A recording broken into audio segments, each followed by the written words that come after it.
આજે આપણે પહોંચી ગયા છે ભારતના સૌથી મોટા ગણેશાકાર મંદિરે, જે અમદાવાદથી 31 કિલોમીટરની દૂરી પર મહેમદાબાદની અંદર આવેલું છે। આ મંદિરે શ્રી સિદ્ધિવિનાયક મંદિર મુંબઈથી અખંડ જ્યોત લાવવામાં આવી હતી। અહીંયા આવતા તમામ શ્રદ્ધાળુઓની મનોકામના દાદા પૂર્ણ કરે છે, જેથી હજારો ભક્તો અહીંયા દર્શન કરવા માટે આવતા હોય છે। આજે આખું મંદિર છે તે તમને બહારથી ગણપતિ દાદાના આકાર જેવું જોવા મળે છે, જે આખા વિશ્વમાં એક જ છે। તો મિત્રો, તમે અહીંયાની મુલાકાત લીધી છે કે નથી લીધી કોમેન્ટ કરો, અને ના લીધી હોય તો એકવાર અહીંયાની મુલાકાત જરૂરથી લો। તો મિત્રો, ફાઇનલી તમે શ્રી સિદ્ધિવિનાયક દાદાના દર્શન કરી શકો છો। તો મિત્રો, કોમેન્ટની અંદર જય ગણેશ લખવાનું ભૂલતા નહીં। દાદાના દર્શન કરીને જેવા આપણે નીચે ઉતરીએ છીએ એટલે અહીંયા તમને 1,21,000 રુદ્રાક્ષનું શિવલિંગ જોવા મળે છે, તો તમે તેના પણ દર્શન કરી શકો છો। એ સાથે જ અહીંયા તમને 12 જ્યોતિર્લિંગના પણ દર્શન થવાના છે।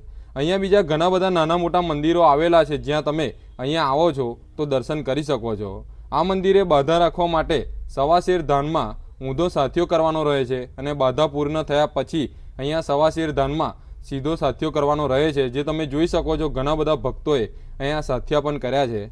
તો મિત્રો, આ હતું મહેમદાબાદની અંદર આવેલું સિદ્ધિવિનાયક દાદાનું મંદિર। તો એકવાર અહીંયાની મુલાકાત જરૂરથી લો। જય ગણેશ।